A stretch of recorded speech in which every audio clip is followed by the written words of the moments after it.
नमस्कार, नमस्ते इंडिया में आपका स्वागत है। मैं हूं आपके साथ पूजा चौधरी। आइए नजर डालते हैं 5 बड़ी खबरों पर।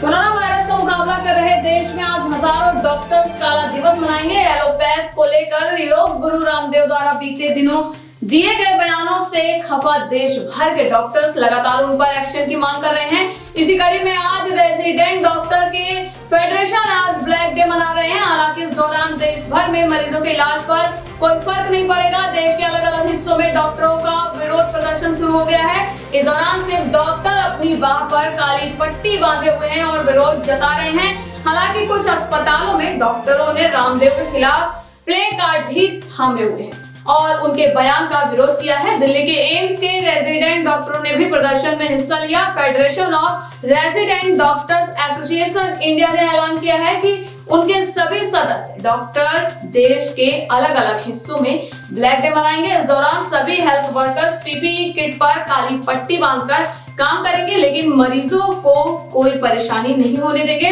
राजधानी दिल्ली में स्थित एम्स भी इस प्रदर्शन में शामिल होगा। एम्स के रेजिडेंट डॉक्टर ने ब्लैक डे का समर्थन किया है।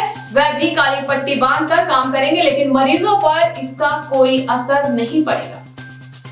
वाराणसी के निर्माणाधीन काशी विश्वनाथ कॉरिडोर के पास आज सुबह बड़ा हादसा हुआ। सुबह सुबह काशी विश्वनाथ धाम में एक जर्जर भवन गिर गया। इस हादसे में 2 मजदूरों की मौत हो गई, जबकि 6 लोग घायल बताए जा रहे हैं। इसी जर्जर भवन में काशी विश्वनाथ कॉरिडोर में काम करने वाले पश्चिम बंगाल के मालदा के रहने वाले मजदूर रहते थे। हादसे की सूचना पाकर मौके पर वाराणसी जिला प्रशासन के आला अधिकारी पहुंच गए हैं। जर्जर भवन के मलबे को हटाने का काम जारी है। इसमें एनडीआरएफ और एसडीआरएफ की मदद भी ली जा रही है। अभी तक मलबे से 2 मजदूरों की लाशें मिली हैं। साथ ही 6 मजदूरों को घायल अवस्था में बाहर निकाला गया है। सभी घायलों को स्थानीय अस्पताल में एडमिट कराया गया है। प्रशासन के अधिकारियों का कहना है कि कॉरिडोर के निर्माण में पश्चिम बंगाल के मालदा के रहने वाले मजदूर काम कर रहे थे। ये सभी पास के एक भवन में रह रहे थे। सुबह जर्जर भवन भरा कर गिर गया। अभी 2 लोगों की मौत हुई है।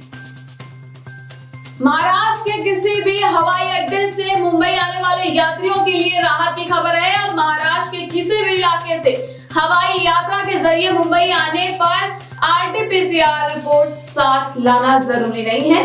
सोमवार को जारी किए गए आदेश में बीएमसी ने इस बात की जानकारी दी। बीएमसी ने एक आदेश में कहा कि अब से मुंबई एयरपोर्ट अथॉरिटी और एयरलाइंस यात्रियों को आरटीपीसीआर टेस्ट कराने के लिए नहीं कह सकते। बीएमसी ने कहा कि यह आदेश तत्काल प्रभाव से लागू किया जा रहा है। आपको बता दें कि आरटीपीसीआर के जरिए किसी भी शख्स के कोरोना पॉजिटिव होने का पता चलता है। बीएमसी की ओर से जारी नए दिशा निर्देशों के मुताबिक सभी घरेलू यात्री जो महाराष्ट्र के किसी स्थान से हवाई यात्रा के जरिए मुंबई आ रहे हैं, उन्हें आरटीपीसीआर टेस्ट कराना अनिवार्य नहीं है। दिशा निर्देशों में कहा गया है कि सभी घरेलू हवाई यात्रियों को मुंबई से महाराष्ट्र के किसी भी कोने में हवाई यात्रा करने पर आरटीपीसीआर टेस्ट कराना जरूरी नहीं है। अब दिल्ली में भी शराब की होम डिलीवरी शुरू हो गई है। दिल्ली सरकार ने मोबाइल ऐप या ऑनलाइन वेब पोर्टल के जरिए शराब की होम डिलीवरी करने की इजाजत दे दी है। इससे पहले छत्तीसगढ़ सरकार ने शराब की होम डिलीवरी शुरू की थी। इसके पीछे सरकारों का तर्क है कि इस फैसले से कोरोना काल में शराब की दुकानों पर भीड़ इकट्ठा नहीं होगी। दिल्ली आबकारी नियम 2021 के अनुसार L13 लाइसेंस धारकों को लोगों के घर तक शराब पहुंचाने की अनुमति होगी। अधिसूचना में कहा गया है लाइसेंस धारक केवल मोबाइल ऐप या ऑनलाइन वेब पोर्टल के माध्यम से ऑर्डर मिलने पर ही घरों में शराब की डिलीवरी करेगा और किसी भी छात्रावास, कार्यालय और संस्थान को कोई डिलीवरी नहीं की जाएगी। पहले ईमेल या फैक्स करने पर मिलती थी होम डिलीवरी। हालांकि इससे पहले भी शराब की होम डिलीवरी की इजाजत थी, लेकिन ईमेल या फैक्स के जरिए ऑर्डर मिलने के बाद ही लाइसेंस धारक शराब पहुंचा सकते हैं। अब मोबाइल ऐप या ऑनलाइन पोर्टल से ऑर्डर करने पर शराब की होम डिलीवरी मिलेगी। इसका मतलब ये नहीं है कि सभी शराब की दुकानों को तुरंत होम डिलीवरी करने के लिए अधिकृत किया जाएगा।